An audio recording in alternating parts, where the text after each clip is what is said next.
estou ao vivo e não só ao vivo, como eu vou gravar hoje um podcast do Por Dentro da Dor Orofacial aqui com meu amigo Roberto Garanni. Então, se você está ouvindo isso no Spotify, o negócio é o seguinte, eu tô aqui no Instagram hoje, gravando, hoje é 7 de maio de 2025, e eu convidei meu amigo Roberto para a gente falar a respeito do novo, da atualização sobre bruxismo, sobre as definições de bruxismo, um relato aí, de novo, desse consenso internacional, que é o consenso que se reúne junto ao IADR, que é a Associação Internacional de Pesquisa Odontológica, tá? Esse consenso lá em 2012, depois 2013... Peraí, deixa eu só chamar ele aqui.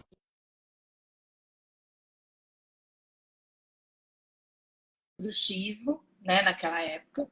Depois, em 2018, eles publicaram o segundo texto, e nesse segundo texto, eles falaram a respeito da atualização da definição de bruxismo e dizendo que seria um trabalho contínuo.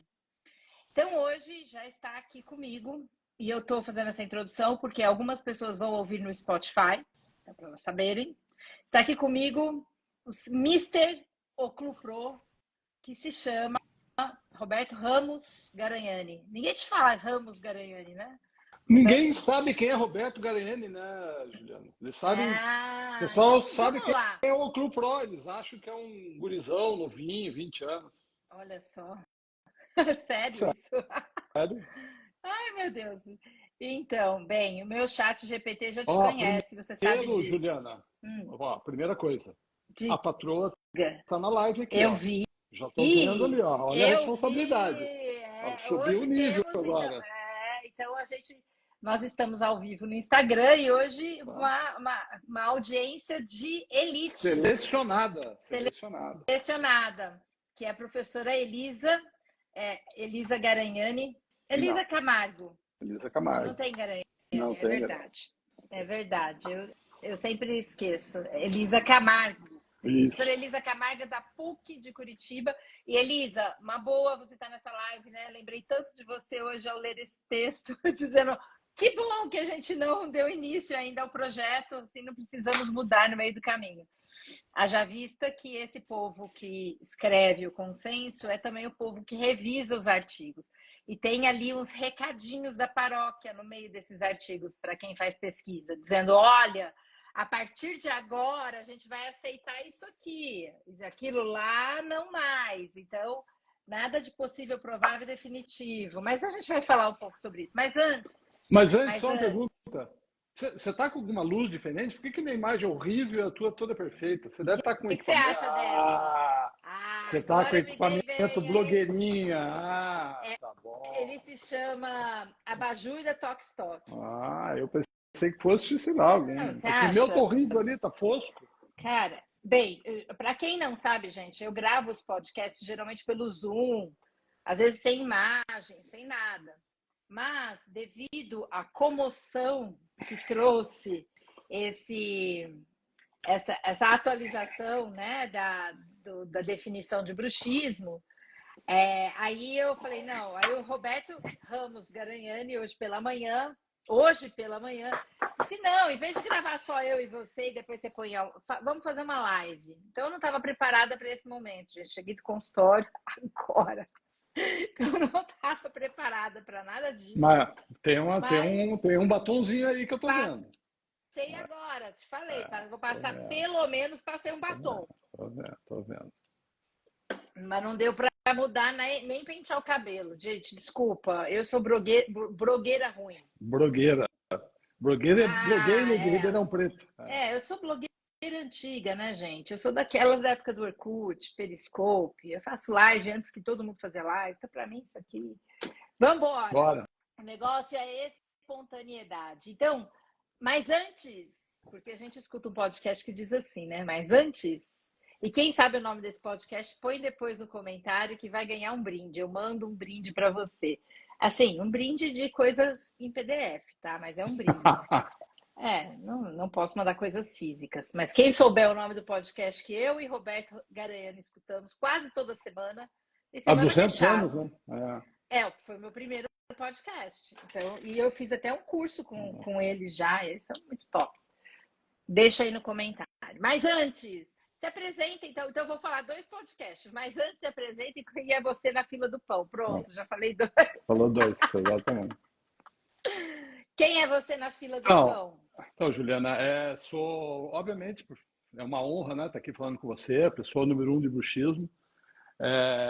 Eu sou um professor de oclusão, sempre fui, né? Eu sempre me intitulo isso, um professor de oclusão, e como professor de oclusão, eu sempre me meti na área de determinador, mas sempre com o objetivo de falar as coisas certas para os meus alunos de oclusão. Então, não mudou isso, né? Eu estou aí colado em vocês, colado em você, né? Meu objetivo sempre porque eu sou da época que a oclusão tratava DTM, então esse foi meu objetivo. Uhum. E a mesma coisa com o bruxismo, né? Porque o bruxismo era e vai ser, né, o grande vilão do protesista, do reabilitador oral.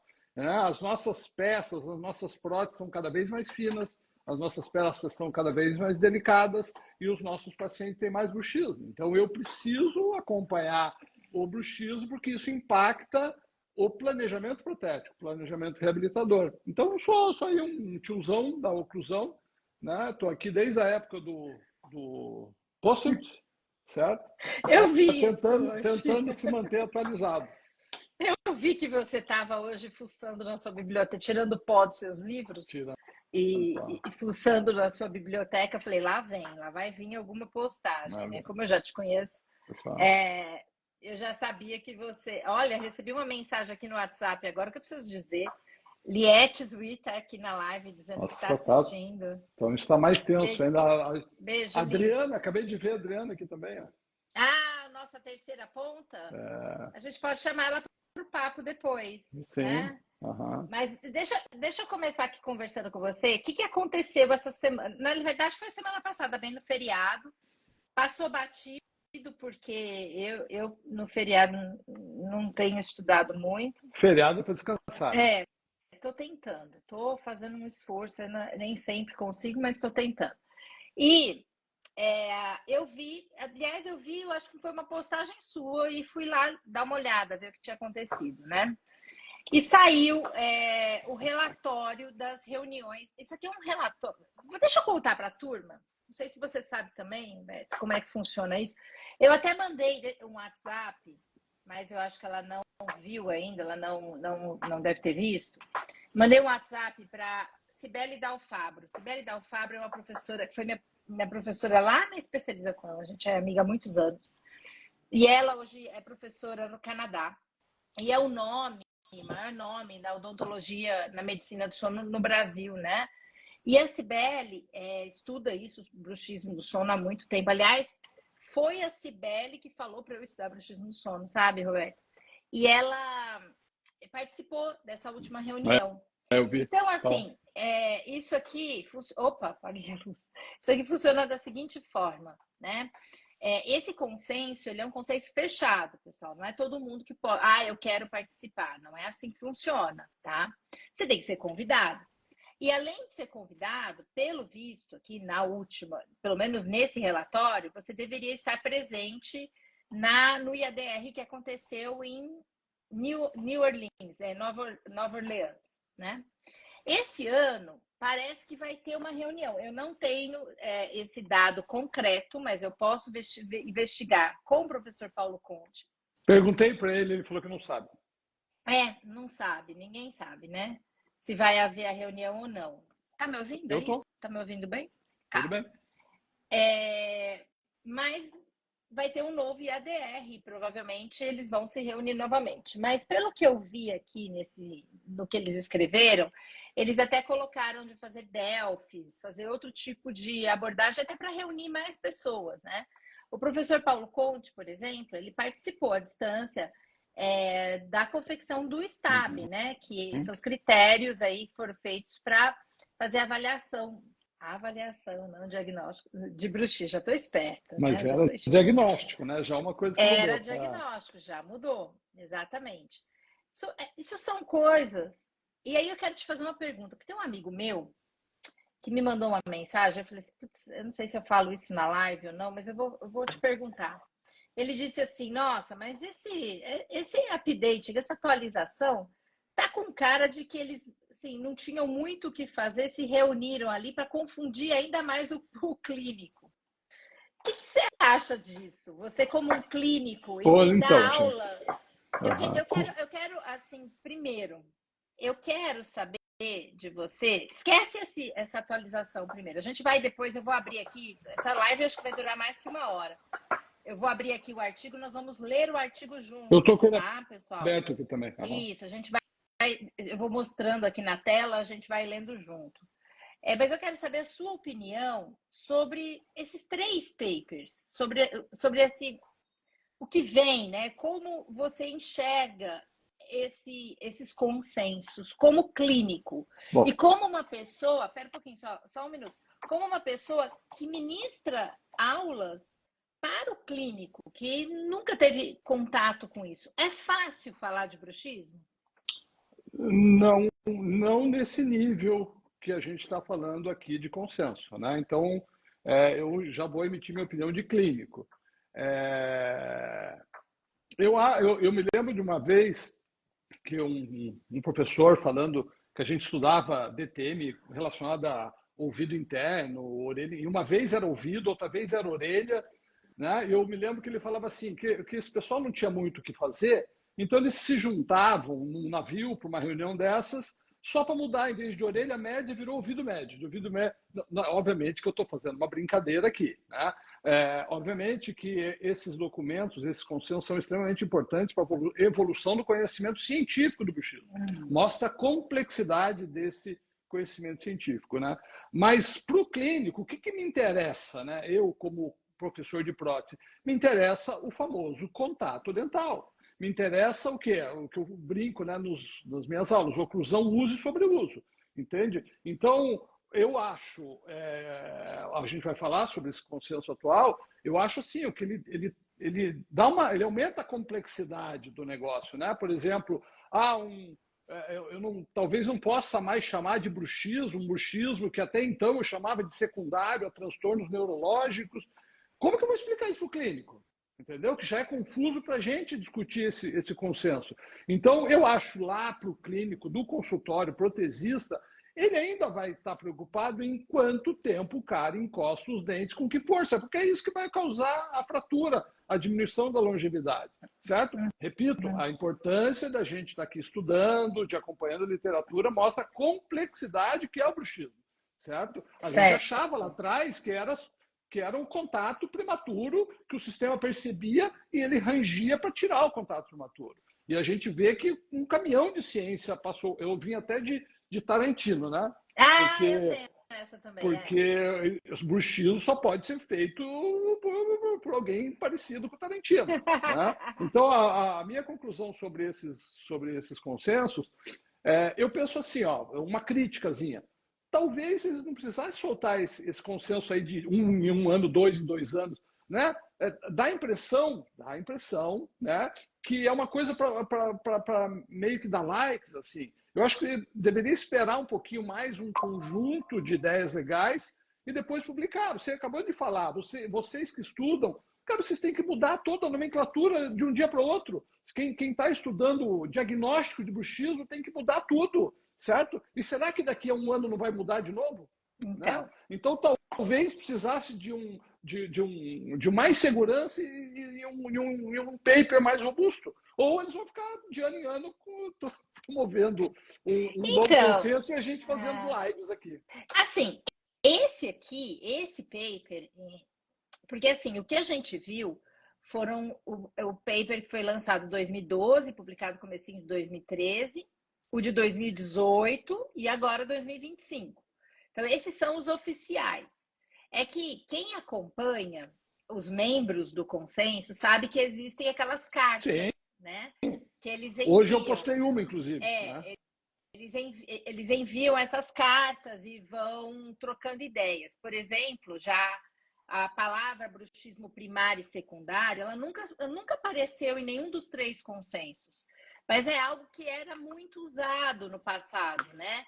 E que já no segundo consenso, em 2018, eles já falaram sobre bruxismo protetor, bruxismo como fator protetor, bruxismo como fator de risco, e o bruxismo, o que eu chamava de nem. Não é nem isso, nem aquilo. É o que eles chamam hoje de neutro, né? Uhum. Que tinha aquela frase que eu achava horrorosa, ainda bem que tiraram, que eu sei que era uma frase até da professora Karen Rafael, que é aquela, indivíduos saudáveis não é um distúrbio, né? Não é uma desordem, não é um distúrbio, não é nada. É um nem. Mas virou um neutro, né? Então, isso aí eu acho até interessante, de certo ponto de vista. E eu vou defender, e agora, antes da gente começar a falar sobre como era, como tá, eu quero falar 2 coisas. Uma, você fala muito do contato dentário, mas para DTM, como tá esse último consenso, até trouxe isso naquele question and answers, né, nas perguntas e respostas, que para DTM parece que o bracing, né, que eu nem sei a tradução direito do bracing, mas é você manter os músculos contraídos sem contato dentário, ou você fazer movimentos com a mandíbula sem contato dentário. E olha, em 2019, o professor Gilles Lavini veio conversar comigo sobre o trusting. E ele falava, Juliana, trusting não é bruxismo. Então, você vê, em 2019. Agora o trusting está ali e parece que fincou os pés. Talvez depois da pandemia, em que todo mundo ficou mexendo a boca para pegar a máscara, que é mais ou menos isso, gente. É mexer a boca como se estivesse rangendo os dentes, mas sem encostar os dentes. Não associado a um distúrbio motor. Olha lá, neurológico motor. Isso, não associado a um distúrbio neurológico motor já estava na classificação internacional do distúrbio do sono 2000 e bolinha, sei lá, não lembro mais o ano. Então isso já é antigo, né? Que eles separaram ali o que era bruxismo do que era um distúrbio motor neurológico. Enfim, eu tô aqui variando, mas eu só quero voltar a falar que bracing e trusting são importantes. Agora, extremamente para quem faz ou quem atende qualquer paciente, porque nós precisamos de mais clínicos gerais atendendo DTM, por sinal, porque não temos especialistas de DTM no Brasil inteiro. Então, isso também eu tenho que levar. Não, eu sei que também interessa para o clínico. Interessa o quê? Eu quis falar só da parte de manutenção de trabalhos protéticos. Isso. Né? Obviamente que a gente vê o paciente como um todo. E se é a segunda manifestação mais prevalente do bruxismo, a gente é obrigado a falar isso para todos os pacientes. Exato, eu acho que é obrigado a conhecer. Então, assim, a primeira coisa que eu acho que o consenso trouxe foi... Então, vamos começar falando de definição, né? Como era e como está hoje, né? A definição era uma definição ampla, né, Roberto? Assim. E, de repente... Você está falando da definição do consenso de 2018 ou lá atrás? Lá atrás, de 2013. Ah, sim. Ela era uma... Se você quiser ir lá atrás, né? Porque, por exemplo, nós da prótese, nós definimos bruxismo baseado no glossário de termos protéticos, que é 1800 e bolinha. Sim. Né? Porque não tinha essas entidades, não tinha consenso, não tinha nada. Então a gente definia bruxismo lá, baseado no famoso glossário. Então no glossário tem lá umas 4 atualizações de bruxismo, né? Desde contato, apertamento, né? Ele vem atualizando também. Daí foi depois de um tempo que entrou os consensos. Exato. Certo? E aí, no primeiro consenso, era uma definição mais ampla. No segundo consenso, já separaram o bruxismo do sono e da vigília. E agora, eles mantiveram bruxismo do sono e vigília e mantiveram uma frase que eu acho extremamente importante, que eu acho que é o que você falou, era meio um óbvio, e esse última atualização eu achei que ele foi para tirar dúvidas mesmo, como eles mesmos colocaram. Que bruxismo é uma atividade dos músculos da mastigação, ponto. Atividade do músculo da mastigação, ponto. Quer dizer, só falando isso, já dá para ver que ele não é um problema. Ele é uma atividade. Mas eu quero te fazer uma pergunta. antes de. Nós vamos abrir, calma. Você que está aí esperando eu abrir aqui, que eu falei que eu ia ler com o Roberto e tal. Nós vamos ler. Eu quero te fazer uma pergunta que eu sempre faço para você. São duas perguntas. Você que viaja muito.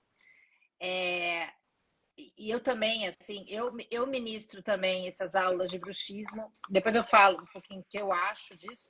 Eu quero te fazer duas perguntas. O clinicão, por aí, o clínico, por aí, que está trabalhando no seu consultório e tal. Ele sabe o que é bruxismo aos olhos da ciência hoje, que isso aqui é aos olhos da ciência. Vamos concluir que essa definição, ela vem uma definição de estudos, e o professor Gilles Lavini tem uma participação importante nisso, Daniele Manfredini também, o Franco Lubiso muito, né? Então, assim, sabe o que é bruxismo? E dois, como ele avalia o bruxismo no seu consultório? Pelo menos quando você começa o seu curso, pergunta se você faz essa pergunta ou não. Eu queria entender. Dentro do curso, a gente obviamente fala do Brooks Screen, fala do Stab. Eu até pensei que você ia falar nesse assunto, porque ele está lá no item Ele é o sexto ou sétimo item, né, do consenso, certo? Sim, eu sou obrigado, como sou o professor, passar o que tem de mais alto nível científico, né? Mas como o próprio consenso fala, a complexidade de aplicar isso no dia a dia, ainda mais agora que a gente não está avaliando, não está mais diagnosticando, né? A gente está avaliando um momento temporal do cara ali. Né? Então, obviamente que a gente explica tudo isso, mas na hora do pega lá, a gente hoje fica mais relacionados a avaliar a musculatura, avaliar marcas na língua da bochecha, obviamente falar que não há necessidade mais de avaliar desgaste dental, etc., mas sempre está lá o Stab, sempre está lá o Brooks Screen para tentar colocar isso na cabeça do clínico, entendeu? Mas você, né, quem faz pesquisa, né, você sabe a complexidade que até uma galera que foi treinada para responder isso, fazer isso no dia a dia. Eu acho que, aliás, como o próprio consenso termina, né, dá a impressão que eles estão trabalhando nisso. Tem que ter uma ferramenta mais light, tem que ter uma ferramenta mais tranquila, tem que ser uma ferramenta mais palatável, porque hoje essas duas ferramentas não são palatáveis para o dia a dia do clínico. Mas deixa eu te voltar aqui a pergunta. Porque o Brooks Screen é uma simplificação, né? Tá certo, a gente tem que fazer algumas perguntas, mas eu fico imaginando assim. Será que isso não é palatável para o clínico? Porque o clínico não sabe o que é bruxismo? Bom, eu acho que nós que andamos por aí pregando a palavra, o nosso objetivo é esse, né? Então, eu espero estar explicando isso para pelo menos as pessoas que saem dos meus cursos. Você no seu, né? E as 200 mil pessoas hoje que dão aula de bruxismo, Brasil afora. Então, eu acho que a gente está melhorando, sim, a situação do clínico ao jogar essa ciência para eles. Certo. Eu fiquei pensando nisso, sabe? Porque é engraçado você dizer assim, olha, não é palatável. Eu no consultório, eu confesso que eu não uso esses questionários ipsilíteres, digamos assim. Mas eu faço todas essas perguntas numa anamnese de 1 hora, porque bruxismo é uma coisa complexa, não é uma coisa que você tem que tirar um tempinho, óbvio. Estou falando 1 hora, mas a anamnese ela gira em torno de 15 minutos, tá, gente? Eu já tenho isso cronometrado, na média. Num paciente com dor crônica. Então, se você está atendendo um paciente de prótese, vai ser muito mais rápido do que isso, ou só bruxismo, né? Mas a gente não tem como, quem sabe o que é bruxismo, não tem como você não fazer algumas perguntas chaves de como é seu sono. Não, isso é óbvio. Se você tem refluxo ou não. Toma medicação, se você se ronca, tem apneia. Se você usa drogas, eu acho que isso e assim, as ferramentas, elas são complexas se você aplicar ipsilíteres.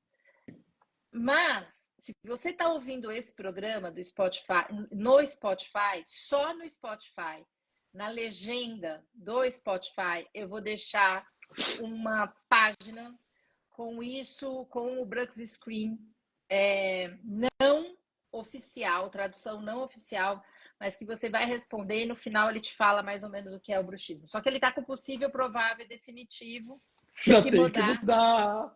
Vou Eu acho pedir. que você coloca, muda Mudo antes de antes? colocar. Tá, Muda então eu antes. mudo antes. Vou pedir para o meu assistente Senão aqui. alguém vai falar, ih, olha a Juliana com a Ih, Juliana. Ah, ultrapassada. então tá. Então eu vou mudar antes. Inclusive Muda você que antes. fez meu curso de bruxismo esse Aliás, mês nós estamos passado. falando coisas que a gente não explicou aqui ainda. Estamos confundindo o pessoal.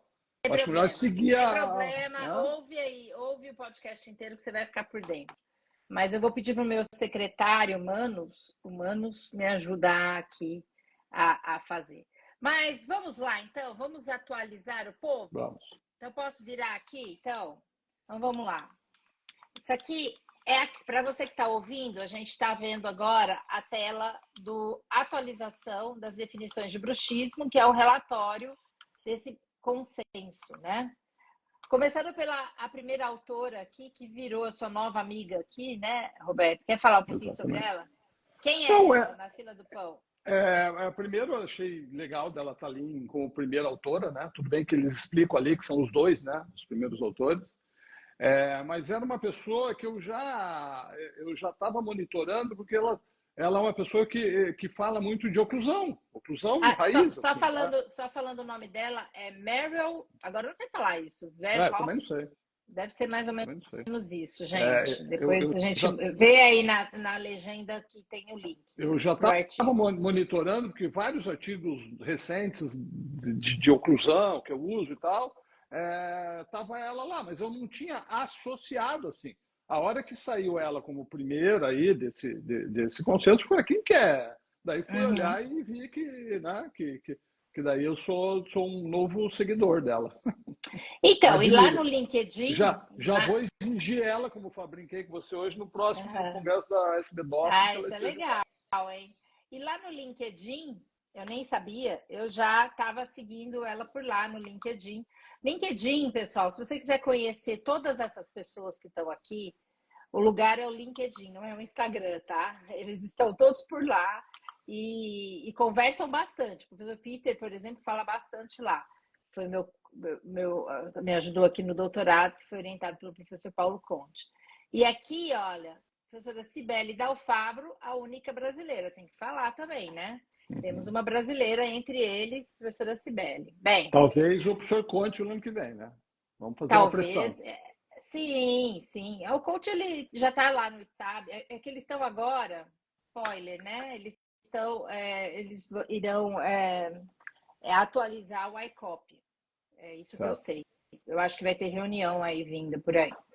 Bem, introdução aqui, eles começam falando aqui sobre a atenção, né, que o bruxismo teve, e ainda mais, gente, o bruxismo depois da pandemia cresceu muito a atenção. A gente vê.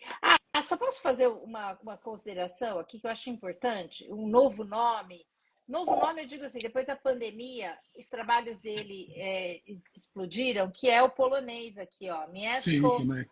sei lá Uhum. falar isso aqui também, não sei falar. É como o meu nome, ninguém sabe falar, eu também não sei falar o desse cara aqui, sei lá, começa com W. Aumentaram muito os trabalhos dele com o bruxismo do sono, principalmente, né? E a Ana Colonna, por exemplo, trabalha com o Bratti, com o Manfredini, enfim. São novos nomes. Então, eles falaram aqui de quanto aumentou, né? E contaram um pouco a história. Eu vou passar essa parte aqui, né? Que eles estavam falando aqui, contaram a história dos 3 consensos. E aqui colocaram o nome de todos os que estão contribuindo nesse novo consenso. E aí, a primeira coisa que eles fizeram foi um glossário para bruxismo. Muito Você legal, viu isso, Roberto? muito legal, muito Eu legal. também achei bem interessante. Eu vi que já tem várias pessoas estão usando o chat GPT para já traduzir isso. E eu vou fazer isso também, vou colocar na minha rede social, que fala aqui exatamente assim, o que é bruxismo do sono, o que é bruxismo em vigília, né? E Uhum. alguns termos. E um termo que eu acho interessante é o termo repetitivo, né? Que eles colocaram assim, ó, ao invés do termo rítmico, que antigamente, quando eu comecei a estudar bruxismo, principalmente bruxismo do sono, a gente falava de movimento rítmico dos músculos da mastigação. Você lembra disso? O Era, RMMA. era uma das definições lá do passado. Do passado, porque esse movimento rítmico a gente via na polissonografia. E agora ele diz, olha... São lá do glossário de termos protéticos. Isso aqui é um movimento repetitivo. Porque esse movimento rítmico vinha lá da eletromiografia. Então ele diz assim, ó, em contraste do rítmico, agora que está sendo usado para descrever o repetitivo, né, que é um comportamento que vai falar a respeito da recorrência, certo? Essa recorrência em intervalos regulares, né? E isso se refere, esse termo aqui, ao fato de que essa atividade ela pode recorrer de tempos em tempos. E aí essa a gente tem que uma lembrar... dificuldade de avaliação, dificuldade de diagnóstico, né? Por exemplo, que o meu paciente ele vem uma vez por mês, certo? Sim. Se ele, o primeiro mês ele vai ter, dentro dos critérios de avaliação e não diagnóstico, um dia ele vai ter um diagnóstico, uma avaliação, no outro dia ele vai ter outra, né? Esse é um outro problema da avaliação do bruxismo. Então, olha só, mas deixa eu só colocar isso aqui para você. Conhecer uma das coisas, por isso que é importante, o bruxismo ele tinha que estar na graduação de uma forma melhor, né, Roberto? Você não acha? E eu acho, vou falar uma coisa aqui para você, os protesistas precisavam conhecer melhor o bruxismo, você não acha? Porque sabe o que eu acho? Porque assim, já há muito tempo, o professor Frank, foi um dos primeiros a falar, o professor Frank Lubiz, ele falava sempre assim, que o bruxismo a gente não pode avaliar somente sim ou não, preto e branco. A gente tem que avaliar bruxismo com frequência. Então, eu pergunto para o meu paciente duas coisas. Primeiro, você, baseado em qualquer informação que você possa ter, você arranja ou aperta os dentes durante a noite, nos últimos 30 dias, ele vai dizer sim ou não. E aí eu falo, peraí, mas agora vamos ver a frequência. Né? Você faz isso, você percebe isso quantas vezes, mais ou menos, você consegue me dizer? E no bruxismo em vigília, a mesma coisa. Só que eu acho que as pessoas querem muito sim ou não. E aí vem uma coisa que já está lá no outro, em algum dos textos aí do Manfredini, que ele diz assim, ser ou estar com bruxismo. Sim. Você não é bruxista. Você está apresentando... Você está hoje, amanhã você não está. Você está fazendo essa atividade dos músculos da mastigação. Agora, você não acha que isso é um pouco... Se você vai avaliar num curso de prótese, em que você tem os dentes desgastados, você quer saber, você não acha que o professor de prótese deveria saber, então, um pouco, ou prótese, ou dentística, ou outra coisa, deveria saber que não é uma condição sim ou não há muito tempo. Que isso não é só de hoje, não, há muito tempo. Que isso é uma condição que é esse termo repetitivo, que ele pode... nesse mês estar apresentando, passar 3 meses sem, então você vê a placa sem nenhuma marca, aí você segura mais 3 meses e a placa pode voltar com marcas. Eu quero a sua opinião sobre isso, desse termo repetitivo, e será que isso não é um problema da formação nossa? Claro que é, claro que é, por isso que a gente anda mudando isso, né? É que o bruxismo, a gente está falando sobre isso agora, ele mudou muito nos últimos anos, certo? E então, sim, o protesista, o ortodontista, o periodontista, o harmonizador, ele precisa, o bruxismo interfere em toda a odontologia, certo? E é o trabalho que nós estamos fazendo isso, né? É o trabalho que você faz nos seus cursos, eu faço, um monte de gente está fazendo para ver se a gente muda a chave dessa galera. Pois é.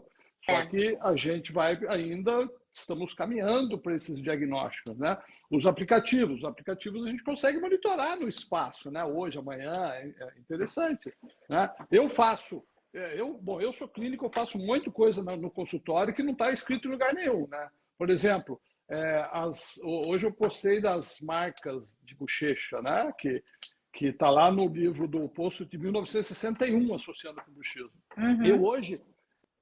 No autorrelato, eu peço para o paciente fazer um autorrelato de marcas. Eu peço, porque ele todo dia, ele é o primeiro, olha, que ele vai abrir a boca, eu falo, você vai escovar o dente, você não abre muito e vê se tem marcas e anota para mim. Ou vai no final da noite, você vai escovar o dente antes de dormir, marcas se tem porque ele pode ter marcas de manhã, ele pode ter marcas à noite, e ele vai fazendo um histórico dessas marcas também. Eu acho que isso deve ser uma ferramenta a ser usada num próximo ferramenta de avaliação, certo? Então, essas marcas eu já monitoro e peço para o paciente anotar diariamente. Essas marcas. Isso ajuda ele a perceber que ele não tem bruxismo, ele está apresentando naquele momento ele apresenta esse comportamento, essa atividade, e com isso apresenta essas marcas no final do dia. E você sabe que isso está no STAB, né? O relato, sim. Que é o relato. Então, assim, conhecer a ferramenta, você não precisa aplicar a ferramenta. Também as pessoas às vezes falam, nossa, é muito longo, não li. Mas você tem que conheça, é o que eu falo no meu curso, né? Conhece essa ferramenta para depois. E assim, eu acho que bruxismo, o nosso conhecimento evoluiu tanto. Outro dia eu estava dizendo, né? Porque me perguntaram por que eu tenho um curso separado, Roberto. Por que eu separei o bruxismo? Eu tenho um curso só de bruxismo e um curso só de DTM. Falei, cara, não dá para fazer as duas coisas bem juntas, porque bruxismo não é DTM. Bruxismo não é DTM. E se eu faço um curso junto, e assim, não criticando quem faz, eu acho que é louvável, tem que falar de bruxismo em relação a DTM, eu também falo, tá, gente? Falo de bruxismo DTM, e aí coloca a tal da placa, né, que é o que chama o aluno para o curso, vamos dizer assim, né? Placas, falo sobre placas também. Mas eu falo profundamente sobre DTM e profundamente sobre bruxismo de uma forma separada. Você fala um pouquinho de DTM no curso de bruxismo e um pouquinho de bruxismo no curso de DTM, porque não dá. Você vê o tanto que é complexo. Agora você está falando de avaliar as marcas e ainda fazer um EMA, né? Um método de avaliação ao vivo, ali naquele tempo, real time, né? Com as marcas, não só se você está encostando os dentes ou se você está contraindo a musculatura. O bruxismo é de fato complexo. Mas voltando aqui na atualização, então uma das primeiras coisas foi que eu acho que me chamou a atenção foi eles discutirem o termo repetitivo. Sim. Tem alguma outra coisa no glossário que te chamou a tua atenção, Roberto? Você queira falar? Eu queria, dentro dessa parte que a gente está definindo definição, queria até que entender também eles tiraram o termo, né, em pacientes saudáveis, aquela. Você vai falar nisso no decorrer ou não? Você vai falar agora? Só para explicar para o pessoal, porque eu acho que isso é importante, porque estava na definição, fica todo mundo repetindo. Agora todo mundo vai ter que tirar isso, né? Então é legal explicar para o pessoal o porquê que foi tirado esse tema da definição, né? Quanto pancadaria rolou, né? Para tirar isso. Eu me lembro muito bem, em Seattle, 2012, eu estava em Seattle, e a professora Karen Rafael fez uma apresentação daquele paper que ela tinha feito de dormir facial, bruxismo em pacientes com dormir facial, em mulheres com dormir facial, comparando polissonografia e pessoas com DTM e controle através de polissonografia e bruxismo do sono. E lá naquele trabalho, ela dizia que a gente precisa... Bem, algumas coisas de DTM, mas ela dizia assim, olha, tem muita gente que tem bruxismo, que está apresentando bruxismo nesse momento da polissonografia e que não tem consciência de que apresenta o bruxismo e que o bruxismo não gerou nenhuma consequência e que também o bruxismo não é nenhum sinal de algum outro negócio. Era o bruxismo neutro. E aí, eu me lembro bem, e aí eu não sei, não vou poder afirmar que isso são bastidores e fofoca de bastidores, mas chegou aos meus ouvidos que essa parte entrou na definição muito por culpa dessa fala dela e da briga ali. Então, essa parte entrou para dizer, olha, terão pessoas em que o bruxismo é um nada, é um nem-nem, né? Não é um... E como... Peraí, só um minuto aqui. E como o bruxismo antes tinha uma definição mais de condição clínica, era um distúrbio, era uma doença, era uma parassonia, né? Uma o passado tudo trazia isso. Nesse passado, lá em 2012, isso puxa lá de 2012, tá? Então, lá naquele passado, o bruxismo ele era um distúrbio do sono, né? Era considerado um distúrbio do sono. Hoje a gente sabe que ele é, né, o bruxismo do sono, né? Então, eu acho que isso vem lá que muda. Então, nesse update, uma das coisas que eles propuseram é que a gente deixe de encarar. Eu, assim, particularmente, já não encarava isso há muito tempo, desde que eu descobri que é uma atividade dos músculos da mastigação. Ok, você pode fazer, seja feliz, né? Tanto que eu brinco, que eu levanto uma plaquinha escrita Free Bruxismo, deixa o bruxismo ser feliz, né? Deixa ele acontecer. Se ele não estiver, claro, provocando nada, né, gente? Calma. Que aí a gente vai falar sobre isso aqui na. Mas, nessa ocasião, então, que o bruxismo era. Ele deveria. Entrou para definir quem eram essas pessoas, entende? Existia esse bruxismo neutro. Só que do jeito que ficou escrito, ninguém entendeu. E Então é o que criou um você monte de diz. confusão. Criou E criou mais confusão. confusão. E aí, o que eles falaram? Ah, vamos tirar isso e pronto. Tirou e pronto, tá tudo bem. Lembra Não vai fazer falta. daquela discussão do passado, não muito longe também, de normobruxismo e patobruxismo? Sim, Ah, normobruxismo e fechou o patobruxismo. Sim, pau naquela hora. foi o Mesma coisa. Lavigne e o Svensson, né, que propuseram isso. Isso. Também está Na mesma no rolo. pegada, na mesma pegada. É tipo, o que você precisa saber, você que está ouvindo esse podcast, é que você provavelmente um dia vai se deparar com uma pessoa que vai fazer uma polissonografia por outros motivos e vai descobrir que tem bruxismo do sono, por exemplo, e que é neutro. E que tem uma galera aqui, porque bruxismo em vigília, com baixa frequência, é algo que todo mundo acaba apresentando em algum momento do dia, certo? Você fica nervoso, você vai parafusar uma mesa, você contrai aqui a musculatura para parafusar essa mesa. Pô, Esse teu exemplo aí é meio tenso, né? Parafusar uma mesa, não é todo mundo que parafusa uma mesa. Parafusar, montar uma mesa que você comprou na Tox Tok, você nunca fez isso? Não, tem. Vamos falar. Bem, eu fiz Vamos isso. falar. Eu sei. Tá, tudo bem. É o meu exemplo. É. Não, sei lá, E colocar um quadro na parede. você está encostando o Já dente. sei, sei. Aí, você que trabalha com. Fazendo Como é que chama aquele provisório. negócio? Fio ortodôntico, fazendo provisório. Sei lá, você faz isso. Você contrai a face você enquanto está você está segurando algo com a mão. ou encostando o dente. Aliás, bem, enfim. O que a gente estava falando? Você me desconcentrou. A gente estava falando do bruxismo neutro também. Isso, né? que esse é um tipo de bruxismo neutro. Será que a gente pode chamar o bruxismo neutro de bruxiste? É palhaçada.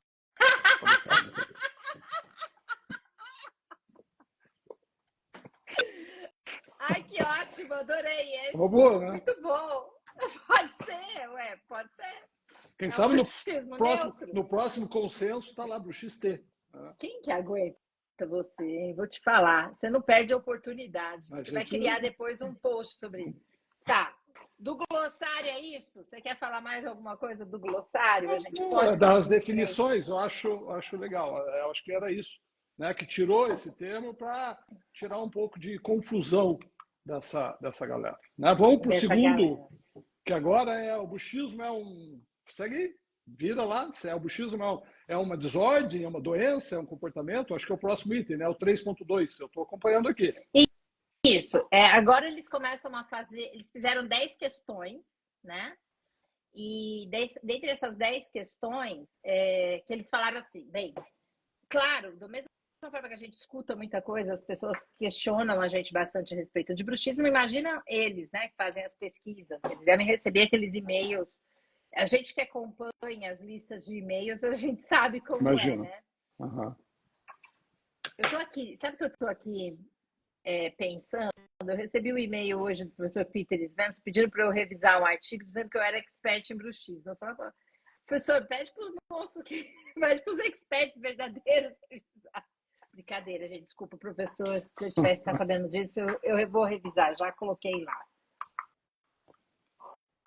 Conte, se você estiver ouvindo isso, não me manda artigo para revisar esse mês. Aqui, eu vou continuar aqui.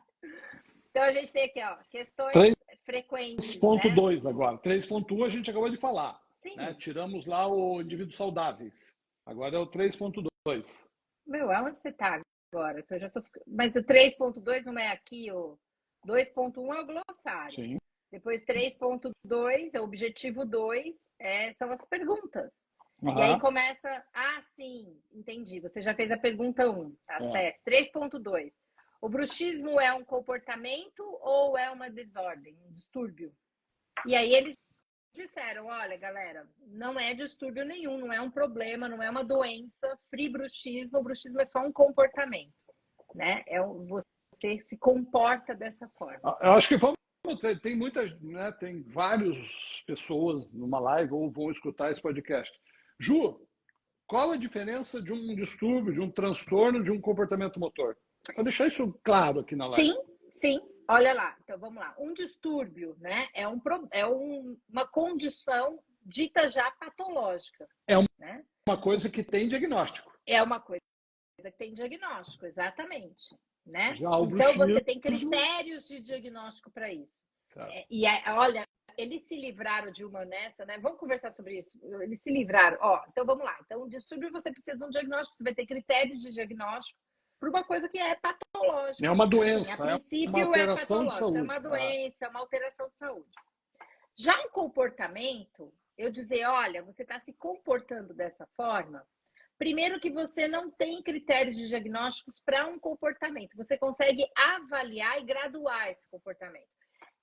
É mais ou menos, vamos lá, mais ou menos como o sintoma dor. Dor é um sintoma. Né? Eles colocam esse exemplo, eu não sei se eles colocam esse exemplo, enfim, eu vi esse exemplo em algum lugar. Dor é um sintoma. Dor, você não tem critério de diagnóstico para dor. Você tem uma definição de dor e você faz uma avaliação de dor. Então, você consegue ver qualidade, você consegue ver frequência, você consegue ver intensidade. A mesma coisa está acontecendo com o bruxismo. Isso livra um pouco a grande questão que era qual era a nota de corte para bruxismo, o que eu posso chamar de bruxismo em vigília.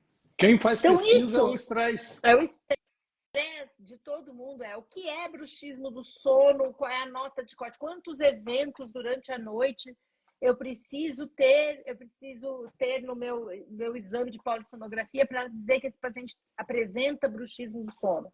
Ou tenha, né? Como era antigamente, falava, tem bruxismo do sono. Agora a gente fala apresenta, que é um comportamento. Então, isso muda muita coisa. E muda também esse aspecto de achar que o bruxismo é sempre patológico. Porque ele pode ser O transtorno é patológico. O comportamento, como você mesmo falou, pode ser o bruxista. Pode ser neutro. Né? Pode ser favorável. Pode ser favorável e pode ser prejudicial. Sim. Esse comportamento. Então, você tem agora você tem como avaliar esse comportamento. Então, você avalia esse comportamento entendendo qual é dos três. Você pode graduar a frequência, né? Você pode ver a frequência, você pode ver intensidade de força, enfim. Agora abre outra avenida de avaliação e torna tudo um pouco mais light para quem, digamos assim, para quem pesquisa. Para quem é da clínica, torna isso também um pouco mais light, porque antes era meio condenado. Se você não cuidasse do bruxismo, você catastrofizava seu paciente.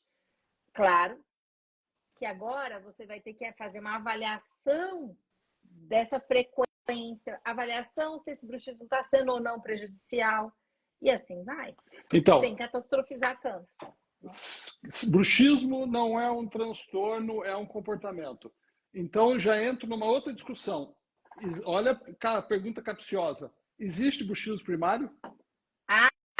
Boa! Será que existe bruxismo primário? Agora, bruxismo primário, bruxismo secundário, já não tinha mais essa fala há um tempo. Também morreu. Provavelmente morreu, exatamente, porque não faz tanto sentido. Ele pode ser um comportamento sem ter fatores associados. Outra coisa que a gente vai precisar travar a língua, porque a gente está acostumado a falar isso há 200 anos. Sim. Bruxismo secundário A, bruxismo secundário B, bruxismo secundário a Parkinson, bruxismo secundário a medicamento, bruxismo secundário... Isso que eu digo que às vezes complica um pouco o clínico, entendeu? Mas ainda você pode falar, sabe por quê? Porque é um comportamento associado a, entendeu? Então, pode falar bruxismo associado a Parkinson, pode falar, não tem problema nenhum. É um comportamento associado a isso, entendeu? Você está associando esse comportamento, é o comportamento que você faz relacionado a isso. Por exemplo, o bruxismo por xerostomia. né? Associado à xerostomia, o comportamento. Como é que é? Eu estava aqui com a boca seca, o que eu estou fazendo? Eu faço assim, Bruxismo? né? Isso aqui é uma atividade dos músculos da mastigação, conhecido como bracing. Eu vou ter marcas na bochecha. Decorrente, eu acho que fica complicado, Brooks, porque Brooks, vulga Adriana Lira, acabou de escrever aqui, pessoal, continua igual, decorrente de. Eu acho que decorrente é um pouco complicado, porque decorrente quer dizer causalidade, é causado por, e é um comportamento associado a. Então, por exemplo, eu posso ter xerostomia e fazer esse comportamento ou não, entendeu? Aí é que está o X da questão, né? Então, porque nesse parágrafo que a gente está discutindo agora, o final dele, ele coloca lá os 3 itens, né? 1, 2 e 3. E no item 1, ele fala assim, ó, bruxismo, eu gostei, olha, ainda não se sabe. Ou seja, então não vai existir mais bruxismo primário. Ele está falando aqui, ó, bruxismo comprovadamente associado a um transtorno. Tudo bem, é o 2, estilo de vida. Bruxismo parte e tal, mas o item número 1, ele sobe do muro tal. Ele fala assim, ó, um bruxismo do qual ainda não se sabe realmente se está associado. Ou seja, ele está falando que não existe mais bruxismo primário. Concorda comigo? Ele fala que, na verdade... Ainda não, quer dizer, nós vamos descobrir alguma coisa. Então, a minha grande tristeza com relação a esse pessoal que estuda bruxismo é que a gente fica aí discutindo tudo isso e ninguém foi olhar neurociências com pesquisa robusta ainda, sabe? Ninguém sabe, eles falam no último parágrafo, última linha desse consenso, ele diz assim: a gente sabe que os neurônios motores são importantes, mas a gente não sabe mais nada. E aí cita um artigo lá do Lubiso de 1900 e bolinha, Guaraná com rolha, que fala que o bruxismo é controlado pelo sistema nervoso central. Isso a gente já sabe, mas como isso acontece? Como acontece esse comportamento? Eles também no artigo diferenciam, né? Claro, transtorno de um comportamento motor e comportamento motor de como é que é? Um distúrbio de movimento, né? Sim, mas não é, mas o que eu quis dizer é o seguinte: eles colocam que o neurônio motor tem que ser ativado para você fazer esse comportamento, concorda? Uhum. Da onde vem esse link? Eu passo uma boa parte da minha vida, e você sabe, estudando isso, porque eu gosto disso, de saber da onde vem, para onde vai, qual é a conexão. E, infelizmente, a gente não tem ainda, né, um bom... Opa! Foi. Quase, tá com 20% de bateria. Não, foi a bateria. A gente não tem um estudo robusto falando a respeito disso, Roberto. É incrível, né? Mas não tem. Então... Bem, vamos continuar aqui. Eu acho que eu vou buscar meu carregador. Vamos comigo, pessoas. Quer falar do item 3 enquanto eu pego meu carregador? Vocês vão entrar, olha, andando por minha casa. Deixa eu voltar. Não, mas como é que eu vou falar alguma coisa se está todo mundo querendo conhecer a tua casa? Deixa o pessoal ver a tua casa aí. Então. Agora tá tudo arrumada? Escuro. Cuidado. Tá, minha faxineira cuidado de ser desarrumada, hein? Ai, meu Deus, peraí, deixa eu pegar tudo aqui. Meu relógio estava carregando. Vamos andando. Olá! Bem-vindo a Clara em Casa. Você que está no podcast, não me xingue. Passa esse pedaço mais rápido, porque eu não vou editar. Pronto. Pessoal do podcast. Pronto, voltando. Quer seguir em frente? Tem ainda a parte 3, né? Que bruxismo é a parte de sinais de algumas condições. Não, ele ainda fala ali de bruxismo como um comportamento motor autônomo. Me explica isso. Sim. Ué, comportamento motor autônomo, exatamente. É o que eu acabei de fazer. Não é? Não tem uma relação com outro distúrbio. Mas por exemplo, o bruxismo de uma pessoa que tem Alzheimer não é um comportamento motor autônomo. Eu acho que esse tipo de bruxismo, e aí eles falaram bastante do Parkinson, porque é a linha de estudo da sua amiga, que é a primeira autora, vamos colocar, a linha de estudo das pessoas que participam de um consenso é levada muito em consideração. A linha de estudo do professor Frank Lubiso, dessa professora, que eu não sei falar, Meryl, sei lá como é que eu falo o nome dela, essa linha de estudo é uma linha de estudo que fala sobre o Parkinson. Você sabe disso, você deve ter lido, né? Sim. E Tá travando. travou, voltou? Voltou. Desculpa, eu estava pondo para carregar aqui. Eles fazem essa associação com o Parkinson, com o Alzheimer, com outros distúrbios, né? Inclusive o professor Lavini fala do tapping, né? Que é um tipo de bruxismo associado, por exemplo, à demência. Mas, bruxismo, eu digo assim, uma atividade dos músculos da mastigação associada à demência. Mas eu acho que mais para frente, assim, aí é uma opinião minha, eu acho que mais para frente isso vai ser desvinculado. Porque Tá ali isso no item 3, você viu ali no item 3? 1, 2 e 3. Eu acho que isso aí é muito. Me pirou a cabeça aqui. Surge a questão se ainda pode ser chamado de bruxismo. Eu acho. Porque ele não é um comportamento motor autônomo. Então eu não posso mais chamar bruxismo. Nesse consenso, hoje, olha que louco. Se o meu paciente tem Parkinson, está lá destruindo os dentes no hospital, eu não posso chamar de bruxismo. Porque, na verdade, o Parkinson tem outro mecanismo. Não, eu sei, mas eu estou falando de nomenclatura, Ju. Estou falando como isso fica complexo para o dia a dia do clínico. Eu não posso. E outra, como que isso, por exemplo, o CID? Eu tenho que dar um diagnóstico. Mas o CID você vai entrar como mal de Parkinson, porque é um movimento. Por exemplo, a distonia oromandibular. A distonia oromandibular não é bruxismo. Mas, é uma distonia. Exemplo... E como é que faz o paciente? Ele fica assim, ó. Isso não é bruxismo. Mas distonia oromandibular. E o cara que tem distonia está encostando o dente, está quebrando o dente. É isso que eu estou falando, cara. Mas complica, né? Eu não posso chamar de bruxismo. Não é. Isso aí é consequência da distonia. Distonia mudou. Então, isso não é bruxismo. Na minha cabeça, isso já não é bruxismo há muito tempo. Isso é outra coisa. Então, por exemplo, Parkinson, distonia, demência, discinesia senil. O pessoal que usa prótese total, né? O pessoal já de uma certa idade que fica, né? Então, agora tem uma pergunta. Eu não posso chamar isso chamar secundário a essas alterações. Isso que eu acho importante falar. Isso. Ô, Juliana, a Juliana está perguntando como diferenciar doenças degenerativas como Parkinson, de distonia, cinesia. Olha, Ju, o pessoal da neuromotor consegue fazer isso, tem padrões diferentes de movimentos, tá? Então, existe um pessoal da neurologia que estuda as desordens motoras, tá? E é uma... A neurologia é como a odontologia, pessoal, tem várias linhas, né? Você tem ali só o pessoal que estuda a parte motora, neuromotora. E lá no ambulatório de distúrbios motores, eles têm ali todos os critérios para cada um desses movimentos, tá? Então, tem diferença em distonia, cinesia, Parkinson e assim por diante. Certo? E nós não podemos mais chamar de bruxismo secundário. Pronto. Mas eu acho que já não era, tá? A gente falava, mas a gente... Coma, hemorragia cerebelar, entendeu? Então, tudo isso isso já era. E assim, a Juliana coloca aqui também que os movimentos são diferentes mesmo, mas o bruxismo não poderia existir e o paciente ter os dois. Olha, aí, vamos combinar que um paciente que está com uma distonia oromandibular, não dá nem para perceber se ele tem bruxismo ou não.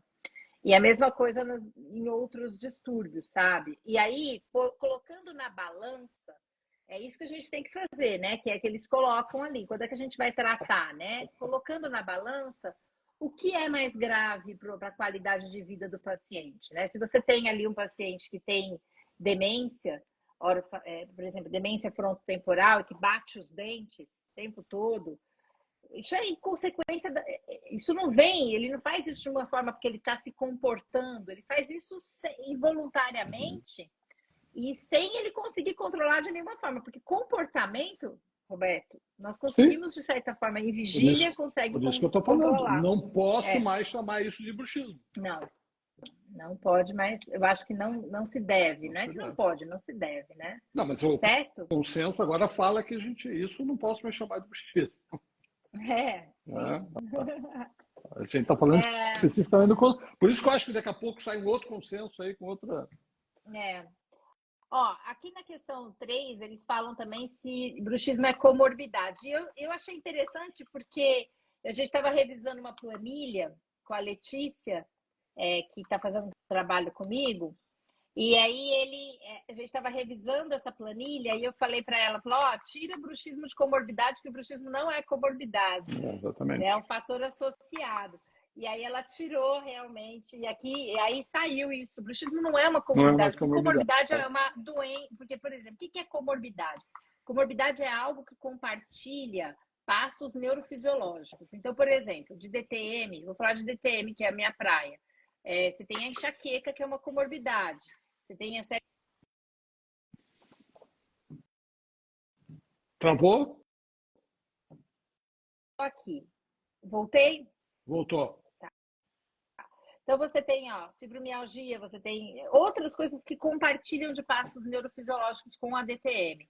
Já bruxismo, não. Bruxismo é um fator, um comportamento associado ali, né? Que pode ser um fator de risco para, né? Então, eles falam aqui, ele pode ser associado, tal, e aí eles colocam aqui 3 potenciais, né? Que foram colocados lá, que seria o fator de risco, o fator protetor e o fator neutro. Acho que a gente já falou bastante sobre isso. Acho que a gente pode ir para a próxima. Vamos para o 4. E aí eles colocam, diagnosticar ou avaliar bruxismo. Acho que isso a gente também já falou, né, aqui. Mas é importante, eu acho que bater, né, Juliana? Acho que não falamos, temos que, se faz parte da gente educar a população sobre bruxismo, né? Sim. A gente vai ter que corrigir. Então, não existe diagnóstico de bruxismo, existe avaliação do comportamento do bruxismo. Exato. Isso vai ser difícil de botar na cabeça do povo, entendeu? Porque mas, entendeu? Assim, a gente vai colocando aos poucos, mas você vê, eu vou ministrar uma aula lá que o Bruno Furquim pediu para eu falar de diagnóstico de bruxismo. Então, o nome da aula que vai ser já deveria mudar o nome, né? Esse nome foi feito antes do consenso. Pois foi feito antes do consenso. Mas, assim, vamos colocar assim, lá no dia a dia clínico, doutor Roberto, a palavra faz muita diferença para mim? O que você acha? Não faz diferença, mas a gente tem que ensinar o clínico a fazer ciência. Não é isso que a gente está discutindo aqui? A gente tem que ensinar o protesista o que é bruxismo. A gente tem que ensinar o ortodontista o que é bruxismo. Então, acho que se a gente segue a ciência, e a ciência hoje é o consenso, a gente também vai ter que mudar esses termos, né? Gostando ou não. Né? E no final desse parágrafo, eles até colocam uma pista do que vem por aí. Eles colocam assim, olha, no futuro nós poderemos usar algoritmos baseados nos dados científicos para que a gente possa individualizar o cuidado, as recomendações de tratamento e de cuidado com esse paciente, né? Então, vem aí, provavelmente, no futuro, um algoritmo que você vai ter ali, esse aqui você precisa tratar, esse aqui você não precisa tratar, né? E aí vem a questão número 5. Quando manejar é uma palavra antes do 5, só vamos deixar claro a história também nessa parte de diagnóstico e avaliação, o que foi tirado, que isso é importante, o provável, né? Mas ele não fala, a classificação do diagnóstico. Calma, né? Que ele vai falar na questão 9 disso. Vai falar no 9? Na 9. Porque, porque antigamente, no diagnóstico, a gente falava, é um provável bruxismo. Hoje isso também saiu, mas vamos falar disso então depois. Beleza. Na 9. Aliás, eu vou pedir para o Manos me ajudar daqui a pouco, Manos. E aí, não é humanos, tá, gente? É humanos mesmo, é outra pessoa. Não é pessoa, aliás, é uma outra inteligência. E aí, quando manejar ou cuidar ou tratar de... Eu não gosto dessa palavra manejar, sabia? Você gosta da palavra manejar? Manejo. Manejo não é uma palavra que me apetece, não. Mas quando cuidar aí, né? Bem, e aí ele falou que é óbvio quando tiver consequências negativas, né? Por isso que é mais fácil controlar consequências, né? Eu gosto desse termo. Isso aí. Controle de consequências. E, claro, se você tem uma outra condição, e aí eles falam, se ele é um sinal de uma desordem, ou de uma condição, de uma outra patologia, como apneia, refluxo e assim vai, Tem que claro, tomar cuidado no controle. tem que tomar cuidado e escala vai de prioridades. Né? E aí eu colocaria até a ansiedade no meio. Aí é óbvio que você, por razões de saúde, você vai encaminhar o teu paciente para fazer tratamento, avaliação disso, né? Por razões de saúde. Você não vai meter a placa lisa porque existe o risco. Então, né, eu acho que disso está... Né? Eu sei que... Não vamos falar sobre isso. Mas é difícil, mas é um assunto né, que tem baixa evidência, mas está ali, né? Baixa evidência. Não, a gente vai... já falou. E vamos encaminhar para tratar por as questões de saúde. E vou colocar ansiedade aí, que é tão ansiedade, medo, essa depressão, que é tão relacionado ao bruxismo em vigília, né? Sim. Bem, questão número 6, né? 6. O bruxismo, eu Treina adoro 6. isso. A 6 é quando ele fala sobre a flutuação do bruxismo ao longo do tempo, que é aquela questão do repetitivo, né? E, bem, isso a gente já sabe há muitos anos. Olha lá, eles falam aqui, que eles já fizeram estudos com polissonografia, já fizeram estudos com gêmeos ao longo de 20 anos, e que mostra que o bruxismo, ele é flutuante. Por isso que o cara não ele está.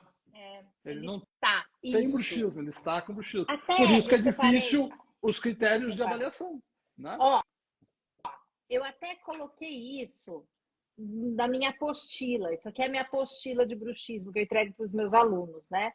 Fala assim, entendendo o bruxismo, estado versus ter bruxismo. Então, bruxismo como estado, né?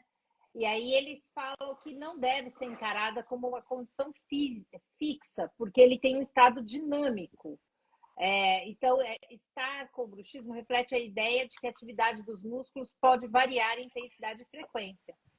E aí tem essa expressão mais dinâmica. Então, você não tem bruxismo, porque você não tem uma condição, você está apresentando um comportamento. Eu acho que isso aqui ficou bem claro depois que a gente tira essa questão de doença. Tá vendo como foi importante essa questão de doença e não, né?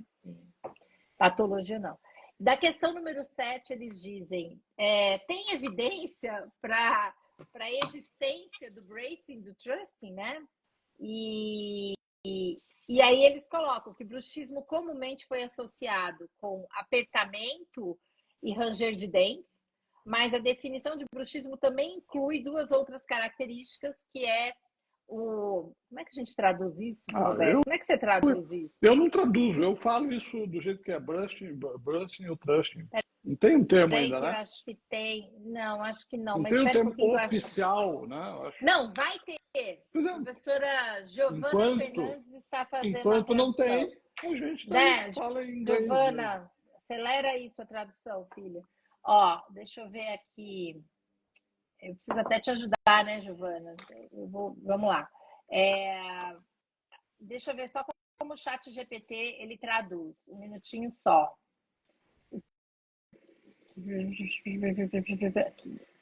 Peraí, você vê como o chat GPT atrapalha a nossa relação até na live. Não tem problema. Ele fala travamento ou incursão da mandíbula. Achei esquisito demais. É esquisitíssimo. Mas é esquisito, mas mais ou menos travamento, quer dizer, você fica com a contração tônica mantida, o bracing, sem encostar os dentes, e o trusting você movimentando, como se você... E aí eles colocam que é como se você estivesse rangendo os dentes sem estar em contato com os dentes estarem em contato, né? E aí eles colocam que pouca pesquisa foi feita com esses dois fenótipos, né? Para saber se eles são negativos, neutros ou positivos, né? Mas alguns estudos indicam que eles podem estar associados à fadiga muscular e dor. Assim, é uma das coisas que quem estuda a disfunção temporomandibular vem observando na clínica também. Especialmente o tipo tônico, que é o segundo tipo mais frequente do comportamento de bruxismo em vigília. Agora, do sono, a professora Adriana Lira, se estiver ouvindo ainda aqui, ela vai dizer, ninguém sabe sobre o bruxismo tônico do sono. De fato, do tônico do sono, ninguém ainda, sem encostar os dentes, ninguém ainda sabe se ele pode ser também. Apesar que saiu um estudo recente falando de bruxismo do sono como um fator perpetuante, não, um fator que pode fazer a recorrência da dor por disfunção temporomandibular, entendeu? Você trata, o paciente fica bem, ele apresenta bruxismo do sono e tem uma recorrência. Não sei se a Adriana viu esse trabalho, eu acho que são não sei se é dos chineses ou dos japoneses, Adriana, mas é um trabalho que saiu agora, essa semana também. Tem pouca coisa sobre isso, a Adriana gosta muito de falar sobre isso e estudar, né? Eu tenho uma curiosidade sobre o bracing, né? Porque o 1, 2 e 3, dente encostado, apertando, é fácil, né? Desencosta seus dentes e uhul, né? Obviamente, uma coisa que eu vi num paciente meu, né? Uma paciente que estava nessa fase de terminando um trabalho lá, de doutorado, numa área de não sei o quê, e ela falava, cara, não, eu não estou mais encostando o dente, mas estou travado o tempo inteiro. Sabe o que melhorou ela? Isso eu estou falando aqui no chão da clínica, né? Ela colocou a placa. E quando ela estava naquela parte, ao ela encostar na placa, ela ficou mais tranquila, ela deixou de ter uma... Então, não sei mas da onde olha, isso, eu acho entendeu? mas aí eu acho que a gente corre um perigo gigante falando isso aqui. E eu vou te falar. Porque ela é uma agulha no palheiro, tipo o alecrim dourado. Sim. Porque a grande maioria que eu vejo no consultório, que a gente pega para os pacientes com disfunção temporomandibular ou só bruxismo, que não tinham disfunção, que usam placa em vigília, sem orientação, porque o uso da placa em vigília, pode usar? Pode, mas tem uma orientação. Olha, se você encostar os dentes, procura não encostar, usa isso como um lembrete, etc. Eu atendi um paciente hoje que ele veio, estava usando a placa, gerou um estalo na articulação e travou. Eu falei para ele, para de usar durante a vigília. O senhor não precisa usar, não sei o quê. Hoje ele voltou e ele falou, olha, eu travei de novo, não sei o quê. E a filha, ele é teimoso. Eu falei, o senhor usou a placa? Ela falou, ele usou a placa durante a vigília e ele fica o tempo todo apertando essa placa. Só que a placa, gente, ela gera pressão intracapsular. Desculpa, mas gera. E eu tô assim de paciente que acaba, em vez de ter o efeito benéfico de proteção dos dentes, tá bom, pode ser, mas será que eu ficar em contrato com esse acrílico durante horas também não vai desgastar o meu dente? Porque lá no bruxismo do sono isso é pouco tempo. Não, eu estou falando especificamente do bracing. A pessoa parou de fazer força, né? Não, claro. Eu acho assim, eu tô só falando é o fundo do poço, né? A gente está monitorando. Placa eu não acho que a foi gente feito para uso em vigília. Isso. Né? Roberto, sabe por que eu tô falando? Porque aqui, tudo bem, só que tem gente aqui que, assim, nunca estudou direito bruxismo, tá ouvindo esse podcast, tá atendendo o seu paciente. Eu acho que isso é uma coisa que tem que tomar muito cuidado. Principalmente o bruxismo em vigília, eu sempre graduo, né? Eu falo assim, ó, primeiro, conscientização. Parou? Não parou. Então agora vou dar os milhões de lembretes. Parou? Não parou. Então ele foi conscientizado, não parou. Milhões de lembretes, não parou, opa, vou reavaliar o que é esse cara. É medicamento, é esporte, é concentração, é a desestesia que a gente vai estudar, sei lá, mas principalmente a concentração naquele momento pontual que ele está lá estudando. Sim. Enquanto a ciência não me der uma outra opção, eu estou indicando a placa, mas é mega pontual e, obviamente, eu já expliquei isso absurdamente para os alunos e também para o paciente. Né? Eu falo, para o paciente. Exatamente. Então, isso faz parte da conscientização do paciente, que talvez seja a parte mais importante do controle do estilo de vida. É isso que eu falei. Dá para fazer esse uso, claro, mas muito bem orientado. Gente, o que eu falei aqui. Por favor, muito bem orientado. Você vai colocar qualquer... E não precisa ser só a placa, pode ser um acetato, pode ser o que você quiser. Você não ao encostar os dentes, percebe, tenta soltar, é uma orientação. Mas olha, a grande maioria não está apta a fazer esse uso. Isso eu vou dizer assim, que olha que eu só faço DTM, só faço bruxismo. Eu atendo pacientes que vão só para bruxismo, porque eu fiz doutorado em bruxismo. E eu vou dizer, a maioria das pessoas não está apta, né? E vamos seguir aqui, ó. Vamos. Na questão número 8 agora, que diz assim, como proceder, então, para citar... Ah, mas eu acho que isso aqui é falando da citação do paper, né? Isso é a parte científica, né? É, científica, não. Citar o paper você vai citar, então vamos pular esse aqui. Questão 9, que era aquilo que você queria falar, sobre o valor, né, desse sistema de graduação, que a gente falava do possível, provável e definitivo. Então, vamos fazer um remember agora. Ó. Lá em 2013, quando surgiu o primeiro consenso, 2012, 2013, eles falaram, olha, o bruxismo vai ser classificado, então, em três, de acordo com o seu critério de avaliação, em três vertentes. Possível bruxismo, bruxismo autorrelatado, ou seja, você usou questionário. Você vai lá, questiona o paciente, oi, você tem aí, sim ou não, pode incluir a frequência, deve, pode não, deve incluir a frequência e tal. Era o bruxismo autorrelatado. Número 2, ó, você tem que incluir o autorrelato agora com algum sinal ou sintoma, né, relacionado à presença desse comportamento.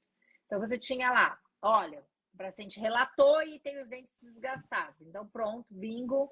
E aí foi a minha pesquisa até, que eu mostrei que o paciente que, enfim, relatava bruxismo no sono e dor, tinha mais chance da gente acertar aí nessa avaliação. E número 3, você tinha que ter 2012 e 13, tá? Você tinha que ter os 3. Depois, os 3, o que é o terceiro? É um bruxismo, a avaliação feita por algum, como é que fala, dispositivo? É esquisito isso. Ou polissonografia para bruxismo no sono. Portátil, ou não? Ou um eletromiógrafo portátil, bruxismo no sono, ou uma avaliação pelo método ecológico de avaliação, o EMA, né? Que é aquele real time, que é o desencoste seus dentes, ou qualquer outro aplicativo, e o paciente vai anotando isso. O TOPE ou o Bruts app, que é o mais famoso deles, tal. O paciente perceber. Antigamente usava o BIP, sabia? O professor Sandro Pala usava o pager, bipava o paciente anotava no papel. Aí a galera não sabe o que é isso, Juliana. Eu sei. Ninguém sabe o que é falo BIP, isso em aula. Eu falei, você sabe o que é pager? O professor Sandro Pala usava isso, mas isso é coisa de 2004, 2003. Nós somos velhos. Muito antigo. Não tinha iPhone ainda. Não tinha smartphone ainda. Enfim, então, você precisa ou um eletromiógrafo portátil, que não tinha. Agora pega tudo isso e joga fora. Não pega tudo isso e joga fora. Peraí. Isso foi importante, é o que eles falam. Isso teve um valor, isso foi importante. Foi importante para a gente começar a usar cada ferramenta. No conceito de 2018, eles já disseram, olha, você não precisa, para fazer o diagnóstico polissonográfico de bruxismo do sono, que era o antigo definitivo, né? Você não precisa ter o autorrelato, você não precisa ter os sinais e sintomas, você só pode fazer a polissonografia e ver o cara neutro ali. Agora, veja bem como faz sentido agora, Roberto. Se é um comportamento, eu vou agora avaliar esse comportamento com as ferramentas que eu tenho na mão e eu posso escolher a ferramenta.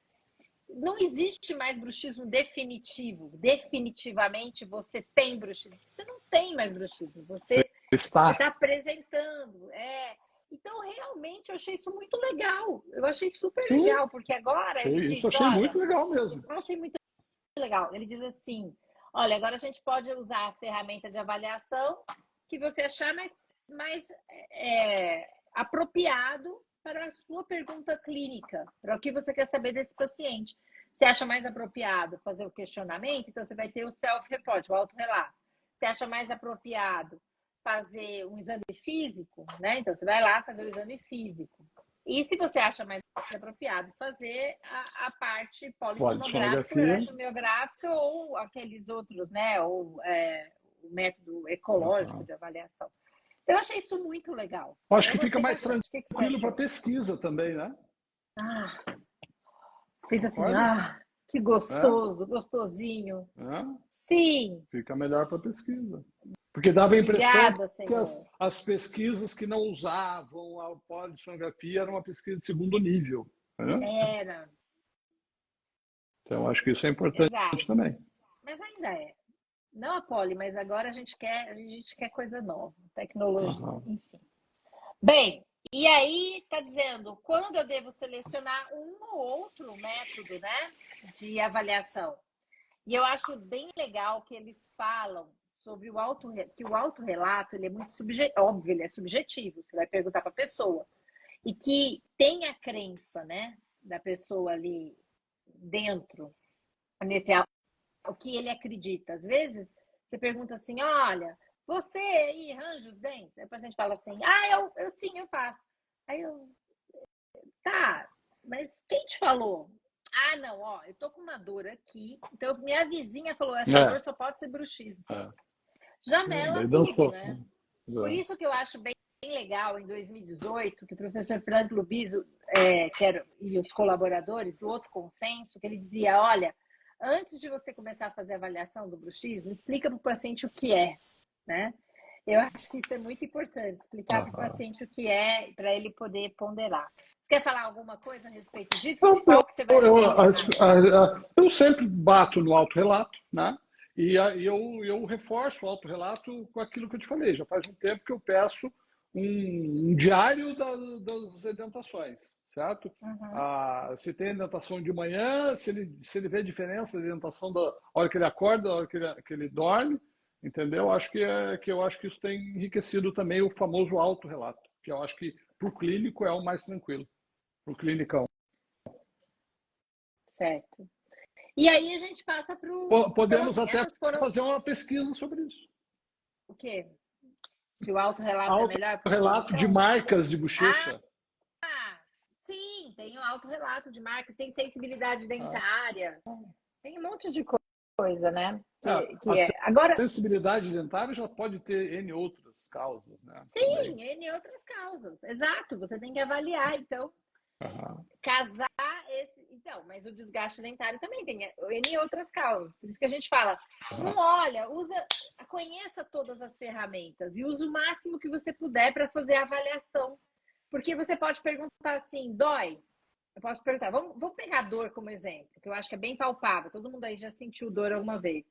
Eu posso perguntar assim, Roberto, você está sentindo dor? Você vai dizer, sim, tô. Aí eu falo assim, de 0 a 10, quanto você está sentindo de dor? Aí você fala, 5. E pronto, morreu. Só isso. Isso aí faz eu entender muito sobre sua dor?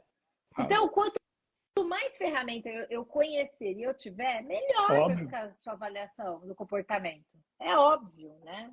Você não vai usar só uma métrica, você vai usar várias métricas. Eu acho que isso é importante a gente falar. Por fim, aqui, ó, próximos passos. Quer falar alguma coisa dos próximos passos? O próximo passo que eu digo, ele fala assim, ó, aguarde o próximo consenso. O resumo aguarde o próximo consenso. Alguma coisa parecida, né? Eles falaram, mas eles falaram do algoritmo, que eu achei legal lá atrás, né? Que eles estão planejando algumas coisas, estratégias de implementação, né? Esse algoritmo, como implementar isso na parte educacional.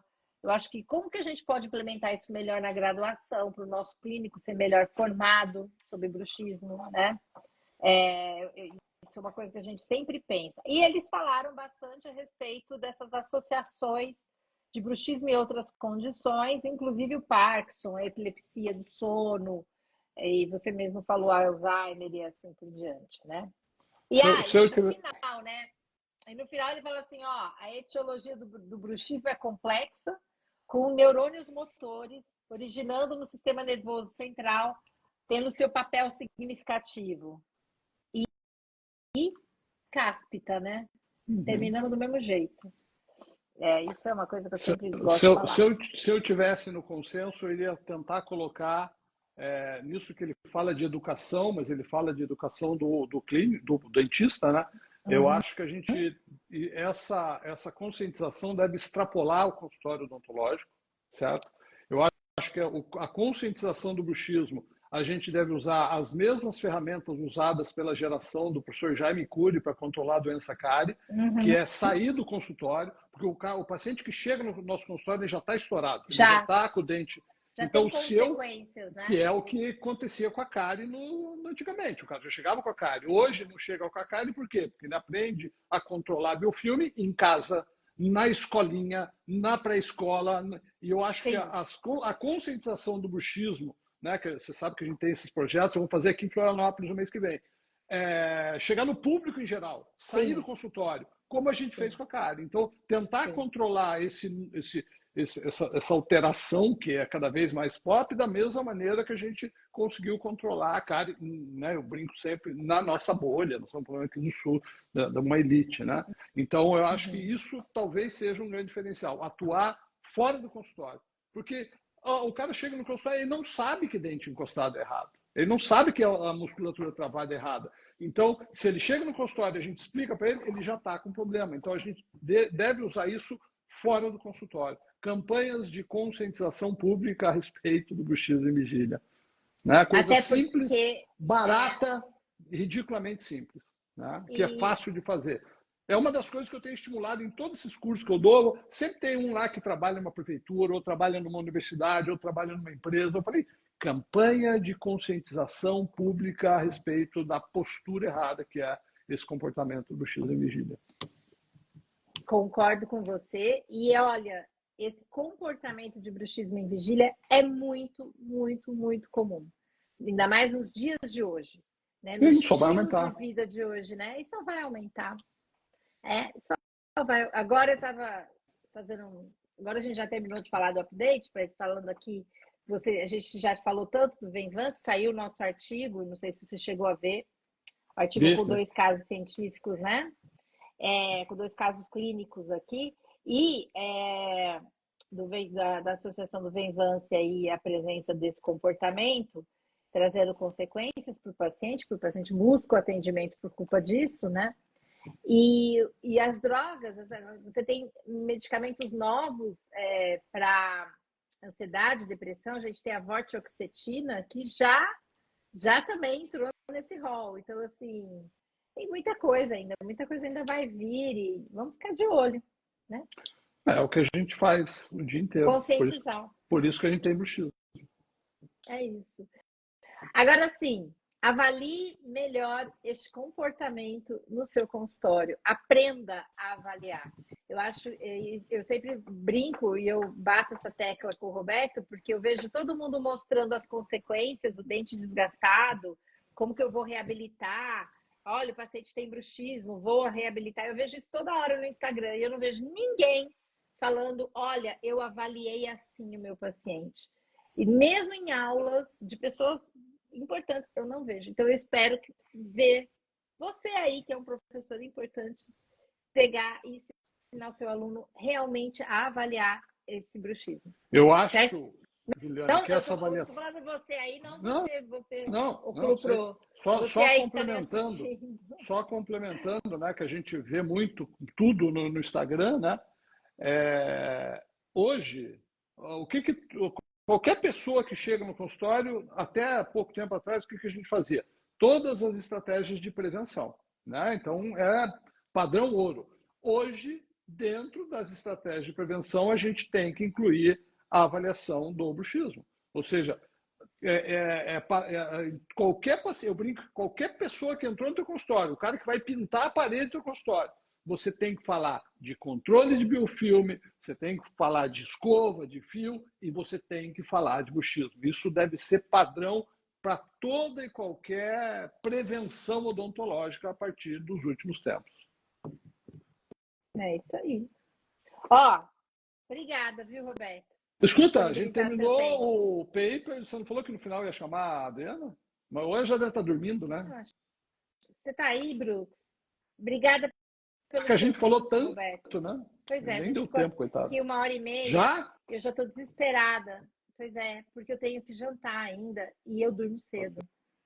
Não vai dormir. Olha quem ficou com a gente. Um beijo para Elisa Camargo. Beijo, Elisa. É isso aí. Obrigada, viu, Roberto? Não, Desculpa ter falado tanto nessa que agradeço. entrevista com você. Para mim, Para mim é uma honra, né? Eu estar falando com talvez a maior autoridade de bruxismo que a gente conhece. Você sabe disso, eu Não sempre é falei isso. não. Eu aprendi bruxismo com você e com a Adriana, né? Eu falo isso em todas as minhas aulas, eu continuo aprendendo. Então, eu fico muito honrado de sair um consenso, você me convidar para falar sobre ele, tá? Então, É uma honra muito grande. E aí, assim, como eu ando muito monotemática como chama esse treco aqui? Inteligência artificial, eu pedi para uma das inteligências artificiais que eu uso para fazer uma linha do tempo. E ela criou essa aqui, olha, vê se você concorda. 2013, abordagem clínica inicial, bruxismo visto como uma condição clínica com foco em dentes e hierarquia de evidência. 2018, mudança para atividade muscular. A ênfase muda para atividade muscular, incluindo episódios sem contato. Né? E 2025, visão multifacetada integrada. Agora o bruxismo é entendido como comportamento multifacetado, espectro contínuo e terminologia unificada. Vamos ver no próximo consenso, que deve sair daqui a pouco. Daqui a pouco sai outro. A gente bate cabeça novamente. Vou mudar toda a minha aula outra vez. Falando nisso, em consenso, saiu o papo ou não? Não sei, não vi. Era hoje? Não deu tempo hoje. Eu tinha muita... Pois é, mas hoje eu tive muito negócio de TPM na minha vida hoje. E bruxismo, então não deu certo. E dor neuropática, então não deu certo para eu ver nada hoje. Gente, esse nosso papo vai ficar no Spotify. Depois você fala, Spotify, posta que eu YouTube, duplico. Por dentro da dor orofacial. E vai ficar também aqui, né? Ainda não saiu. Ó, o povo está informando a gente que ainda não. Ó, Carmen, beijo. Ainda não saiu. Você vai deixar salvo essa live? Eu devo deixar, né? Você quer que eu deixe? Você quer que eu tire? Não, eu acho legal. Deixa aí, deixa o povo. E, ó, é que eu não entendo mais. Antigamente a live só podia 1 hora, nós estamos falando 1h30 aqui, não caiu. Pois é, nós estamos aqui meio cansados. Você não está cansado? Não, eu estou cansado. Eu sou jovem, né? Eu sou jovem. Você vai nadar 1000 metrinhos amanhã, tá tudo certo. Olha só, deixa eu só falar uma outra coisa. Para quem está no meu canal, eu tenho um canal, eu mandei lá no canal um resuminho dos 3. Entra lá no canal e você vai ver. Canal, onde fica o canal? O canal fica no Instagram, se você está ouvindo pelo Spotify. No Instagram tem lá na minha bio, tem um canal, entra lá, dá uma olhadinha. Vou botar essa figura lá, que vocês do Spotify não viram, mas... Certo, Roberto? Então, vamos embora agora? Já pensei. Tchau, hashtag Bruxiste. Muito obrigada pela participação. Obrigado a todos. Roberto, obrigada, viu? Hugo, eu posso chamar você como eu te chamo? Gara? Pode. Valeu, obrigada. Valeu. Tchau. Um monte de gente me chama de Gara porque você chama de Gara. É assim a vida. Tchau, Elisa. Valeu, Ju. Boa noite. Até mais. Beijo.